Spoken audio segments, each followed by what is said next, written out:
একের পর এক আওয়ামী লীগ, ছাত্রলীগ, যুবলীগ, ছাত্রলীগ তো পুরোপুরি নিষিদ্ধ। আওয়ামী লীগ সহ অন্য সংগঠনগুলো, অঙ্গ সংগঠনগুলো, তাদের কার্যক্রম নিষিদ্ধ আছে।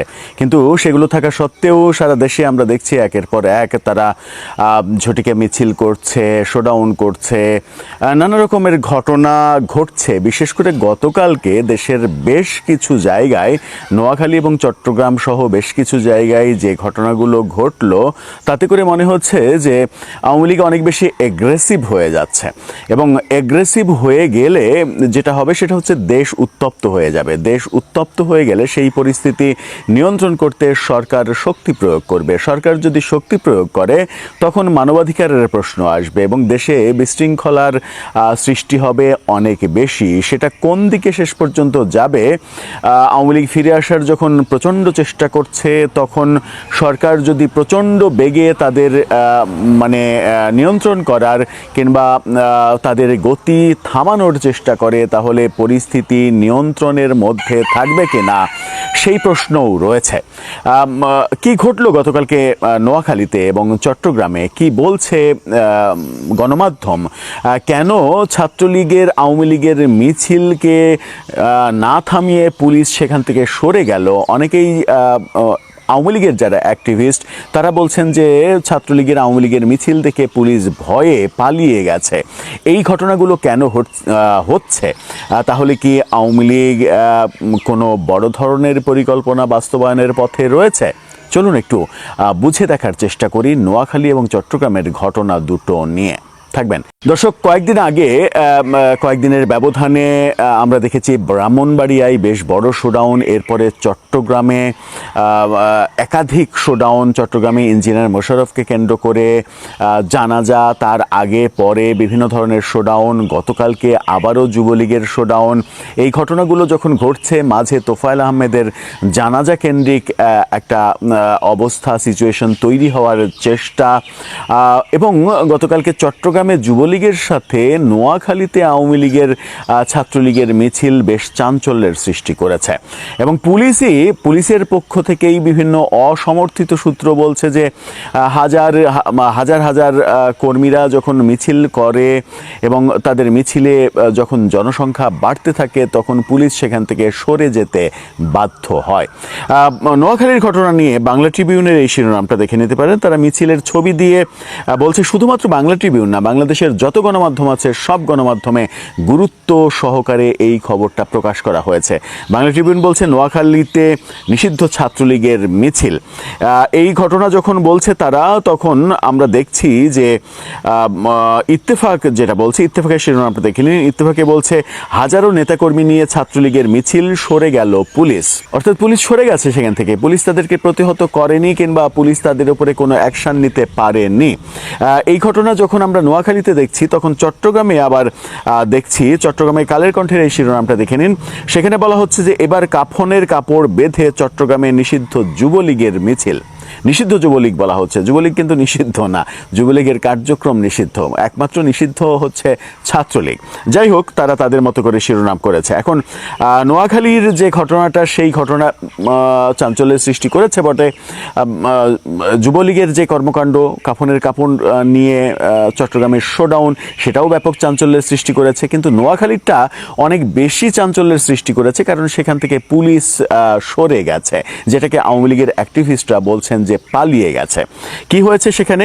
নোয়াখালীর সদর উপজেলায় আওয়ামী লীগ সভানেত্রী শেখ হাসিনার সমর্থনে বিক্ষোভ মিছিল ও সমাবেশ করেছে নিষিদ্ধ সংগঠন ছাত্রলীগের নেতাকর্মীরা। মিছিলের শুরুতে পুলিশ বাধা দিলেও এক পর্যায়ে তারা ঘটনাস্থল থেকে সরে যায় কিংবা সরে যেতে বাধ্য হয়, কারণ মিছিলে জনসংখ্যা বাড়তে শুরু করেছিল। এই ঘটনা ঘটে ইউনিয়নের 99 ইউনিয়নের বাধেরহাট বাজারে। ইউনিয়ন ছাত্রলীগ ও যুবলীগের যৌথ উদ্যোগে এই কর্মসূচির আয়োজন করে তারা। জানা গেছে এই ছাত্রলীগ এবং যুবলীগের নেতাকর্মীরা মিছিল বের করলে পুলিশ তাতে বাধা দেওয়ার চেষ্টা করে, তবে পুলিশের বাধা উপেক্ষা করেই নেতাকর্মীরা মিছিল নিয়ে অগ্রসর হন এবং বাজারের প্রধান প্রধান সড়ক প্রদক্ষিণ করেন। এখানে খুবই গুরুত্বপূর্ণ ব্যাপার সেটা হচ্ছে যে এ যাবৎকালে 2024-এর 5 আগস্টে আওয়ামী লীগের পতনের পরে আওয়ামী লীগ, ছাত্রলীগ, যুবলীগ যত এই ঝটিকা মিছিল করার চেষ্টা করেছে, পুলিশ পুলিশ দেখলে কিন্তু তারা দ্রুত সেখান থেকে পালিয়ে গেছে, অনেক ক্ষেত্রে তারা গ্রেপ্তার হয়েছে। পুলিশ দেখলে তারা আর সেই অবস্থানে অবস্থান করেছে, এরকম ঘটনা এর আগে ঘটেনি, যেটা গতকালকে নোয়াখালীতে ঘটলো। এটা গত 2 বছরের মধ্যে সব থেকে গুরুত্বপূর্ণ ঘটনা, যে পুলিশ দেখে তারা আরও গতি বাড়িয়েছে, সরে যায়নি এবং বরং পুলিশ সরে যেতে বাধ্য হয়েছে। এই ঘটনা মানে বিক্ষোভ মিছিলে সভাপতিত্ব করেন নোয়াইন্য ইউনিয়ন ছাত্রলীগের সাবেক সভাপতি ও সাবেক ইউপি চেয়ারম্যান প্রার্থী আশরাফুল করিম চৌধুরী বাবু। সুধারাম থানার ওসি তৌহিদুল ইসলাম জানিয়েছেন, আগে থেকে টের পেয়ে পুলিশের একাধিক দল সেখানে উপস্থিত ছিল, কিন্তু পুলিশের বাধা উপেক্ষা করেই মিছিলটি সামনে এগিয়ে যায়। কোনো ধরনের অনাকাঙ্ক্ষিত ঘটনা এড়াতে এক পর্যায়ে পুলিশ সেখান থেকে সরে যায়। ওসি নিজেও স্বীকার করেছেন যে পুলিশ সেখান থেকে সরে যায়। অনাকাঙ্ক্ষিত ঘটনা কি ঘটবে? এখন যদি 10 জন 20 জন অস্ত্রধারী পুলিশ থাকে, তার সামনে তো 5,000 মানুষ কোনো ব্যাপার হওয়ার কথা নয়, কিন্তু পুলিশ সেই কাজে যায়নি। এই ধরনের কার্যক্রম ঠেকানোর জন্য অবশ্য 10 জন 20 জন পুলিশ সাধারণত যায় না, আরও বেশি যায়। সেই ক্ষেত্রে পুলিশ যে পিছু সরলো, পিছু হটলো, এই পিছু হটলো যে পুলিশ, তাদেরকে আবার আওয়ামী লীগের ফ্যাসিস্টের দোসর ট্যাগ দেয়া হবে কিনা সেই প্রশ্ন আসে। এই ওসি সাহেবকেও আওয়ামী লীগের দোসর ট্যাগ দেয়া হলে আশ্চর্য হওয়ার কিছু থাকবে না, কারণ গত 2 বছরে আমরা দেখেছি সব থেকে সস্তা জিনিসের নাম আওয়ামী লীগের দোসর ট্যাগ। পুলিশ কেন সরে গেল? পুলিশের মধ্যেই ছাত্রলীগ আছে, পুলিশের মধ্যেই আওয়ামী লীগ আছে, পুলিশ তাদের গ্রেপ্তার না করে সরে যাবে কেন? এই প্রসঙ্গগুলো আসবে। যেহেতু এই ঘটনাটা ঘটলো, এই ঘটনাটা সারা দেশে চাঞ্চল্যের সৃষ্টি করলো। শুধুমাত্র এটা না, গতকালকে দেশের বেশ কিছু জায়গায় এরকম ঘটনা ঘটেছে, কিন্তু পুলিশ সরে গেছে। এই ঘটনা শুধুমাত্র গতকালকে না, গত 2 বছরের মধ্যে এই প্রথম ঘটলো। এর আগে যত ঘটনা ঘটেছে, পুলিশ দেখলে ছাত্রলীগ আওয়ামী লীগের মিছিলকারীরা সরে গেছে, গ্রেপ্তারের ভয়ে সটকে পড়েছে। গতকালকে পুলিশই সটকে পড়ল, যেটা ওসি নিজে স্বীকার করলেন।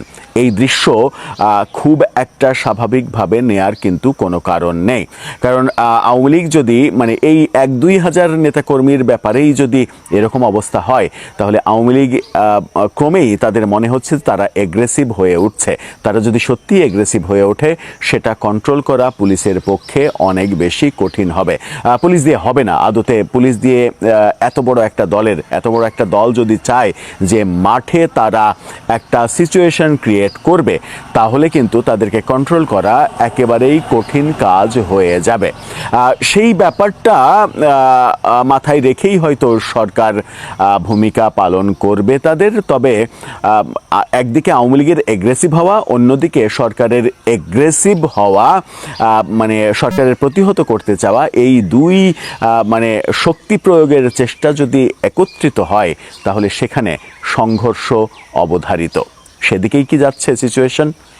আসসালামু আলাইকুম। এর আগে আমি দুটো আলোচনায় আপনাদেরকে বলেছি যে চট্টগ্রামকে কার্যক্রম নিষিদ্ধ ঘোষিত আওয়ামী লীগ অথবা ছাত্রলীগ অথবা যুবলীগ, যারাই বলি না কেন, তারা একটা বেজ হিসাবে ধরে নিয়েছে কিনা। কারণ চট্টগ্রামে একদিনে 3 জায়গায় তারা মিছিল করেছে। এর আগে কাফনের কাপড় পরে মিছিল করেছে, লাল টুপি পরে মিছিল করেছে, এবং চট্টগ্রামে এটা কন্টিনিউয়াস চলছে।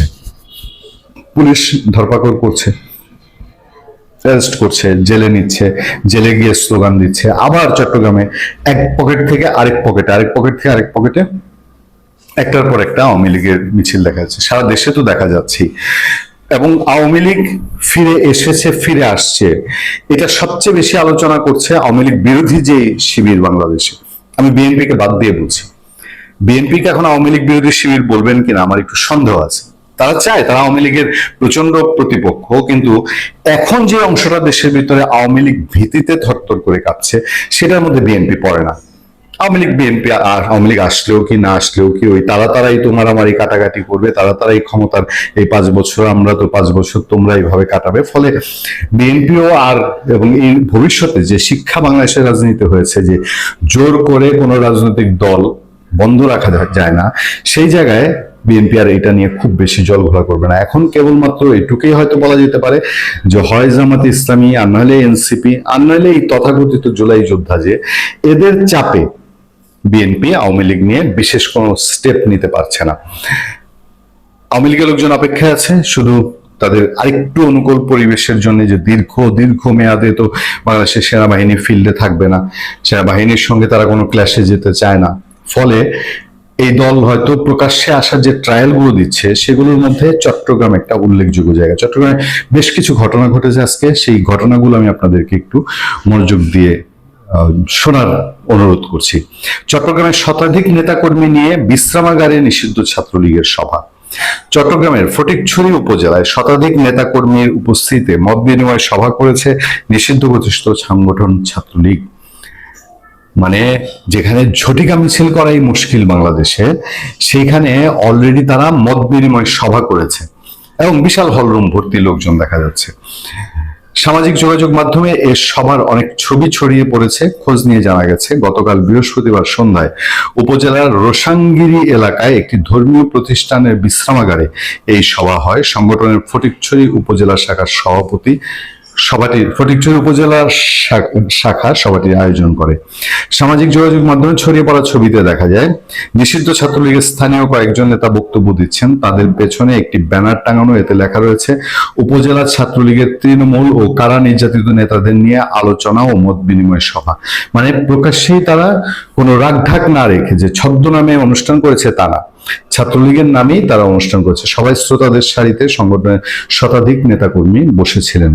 পুলিশ জানায় সবার বিষয়টি জানার পর ঘটনাস্থলে অভিযান চালায় পুলিশ। তবে এর আগেই নিষিদ্ধ ছাত্রলীগের নেতা কর্মীরা ঘটনাস্থল ত্যাগ করেছেন। এ ঘটনায় রাতে পুলিশ বাদী হয়ে সন্ত্রাস বিরোধী আইনে থানায় একটি মামলা করেছে। জানতে চাইলে ফটিকছড়ি থানার ভারপ্রাপ্ত কর্মকর্তা, আমি কিন্তু বলছি যে ওসি সাহেব এখন যে কথাটি বলবেন এই কথাটি এর মধ্যে বাংলাদেশে আরো 20-40 জন ওসি সাহেব বলেছেন। থানার ভারপ্রাপ্ত কর্মকর্তা রবিউল আলম খান আজ শুক্রবার তিনি বলেন, নিষিদ্ধ ছাত্রলীগের সবাই যারা উপস্থিত হয়েছেন তাদের ধরতে পুলিশের অভিযান অব্যাহত রাখছে। ওসি সাহেবদের যখন এই নিউজ নিয়ে যাওয়া হয় ওসি সাহেবদের সামনে, তারা বরাবরই একটাই উত্তর দেন যে চিহ্নিত করার চেষ্টা চলছে অথবা মামলা হয়েছে, ধরার চেষ্টা চলছে। সেই চট্টগ্রামেরই আরো একটি খবর, এবং এই জন্য আমি বলছি যে চট্টগ্রামকে তারা কি স্পেশাল কোনো টার্গেটে নিয়েছে কিনা। এবার মাথায় কাফনের কাপড় বেঁধে নিষিদ্ধ যুবলীগের বিক্ষোভ মিছিল। চট্টগ্রামে আগ্রাবাদ বাণিজ্যিক এলাকায় মাথায় কাফনের কাপড় বেঁধে বিক্ষোভ মিছিল করেছেন নিষিদ্ধ যুবলীগের নেতাকর্মীরা। শুক্রবার সকালে আগ্রাবাদ এলাকায় বিদ্যুৎ ভবনের সামনে বাংলাদেশ আওয়ামী যুবলীগ চট্টগ্রাম মহানগরের ব্যানারে এই মিছিল করা হয়। মিছিল ও বিক্ষোভের ভিডিও সামাজিক যোগাযোগ মাধ্যমে ছড়িয়ে পড়ে। ছড়িয়ে পড়া 58 সেকেন্ডের ভিডিওতে দেখা যায় মিছিল নিয়ে বন্দর এলাকা থেকে শেখ মুজিব সড়ক হয়ে আগ্রাবাদ মোড়ের দিকে যাচ্ছেন নেতাকর্মীরা। তাদের হাতের ব্যানারে হামে শিশু মৃত্যু, শিশু ধর্ষণের সঙ্গে জড়িত ব্যক্তিদের বিচার এবং বিদ্যুৎ গ্যাসের মূল্য বৃদ্ধির প্রতিবাদে বিক্ষোভ মিছিল লেখা ছিল। মিছিলটি বিদ্যুৎ ভবনের সামনে গেলে সেখানে জড়ো হয়ে স্লোগান দেন নেতাকর্মীরা। চলতি মাসে চট্টগ্রাম নগরে কার্যক্রম নিষিদ্ধ আওয়ামী লীগের অঙ্গ সংগঠনের তৃতীয় মিছিল গত বুধবার চট্টগ্রামের অন্যান্য আবাসিক এলাকায় মিছিল করেন নিষিদ্ধ ছাত্রলীগ নেতা কর্মীরা। এর আগে সোমবার সকালে নগরের জেসি মোড়ে এলাকায় ঝটিকা মিছিল বের করে নিষিদ্ধ ঘোষিত ছাত্রলীগ। এরপর নগরের বিভিন্ন থানা এলাকা থেকে কার্যক্রম নিষিদ্ধ আওয়ামী লীগ ও এর বিভিন্ন সহযোগী সংগঠনের 70 জনকে গ্রেফতার করে পুলিশ। জানতে চাইলে নগর পুলিশের সহকারী কমিশনার জনসংযোগ আমিনুর রশিদ তিনি বলেন, আগ্রাবাদ এলাকায় মিছিলের ভিডিও দেখে জড়িত ব্যক্তিদের গ্রেফতারের প্রক্রিয়া চলছে। এই যে ভিডিও দেখে গ্রেফতারের প্রক্রিয়া শুরু, গ্রেফতার 70 জন গ্রেফতার হয়েছে এর আগের মিছিলের কারণে, তাতে করে কি আওয়ামী লীগ ছাত্রলীগের এসব ঝটিকা মিছিল বন্ধ হয়ে যাচ্ছে? বন্ধ হবার না, এটাই হবার না, এটাই হওয়ার, এবং দিনকে দিন এটাই হয় যে এটা বিএনপি দেখিয়ে দিয়ে গেছে। বিএনপিকে যখন অঘোষিতভাবে নিষিদ্ধ রাখা হয়েছে, বিএনপি যখন ঢাকায় প্রকাশ্য সভা সমাবেশ করলেই পুলিশের লাঠি চলার আগে গুলি চলতো, তারপরেও তো বিএনপি স্থবির হয়ে যায় না। বিএনপি আজকে যদি বাংলাদেশে ওপেন থাকতো আওয়ামী লীগের রাজনীতি, আওয়ামী লীগ যদি ঢাকার শহরে কোনো সমাবেশের ডাক দেয়, সেই বিএনপির সমাবেশে যে পরিমাণ পল্টনের লোকজন হতো আওয়ামী লীগের সমাবেশেও সমপরিমাণ লোকজন হবে। ফলে এই যত দিন যাচ্ছে রাজনৈতিক জটিলতা বাড়ছে, বাংলাদেশের ভবিষ্যৎ নিয়ে অস্থিরতা তৈরি হচ্ছে, আর মাঝখান দিয়ে চট্টগ্রামের মতো জায়গায় আওয়ামী লীগ তুফান তুলছে। ভালো থাকবেন, সুস্থ থাকবেন। আপনাদের সাথে আমি আতিক রহমান, পূর্ণিয়া।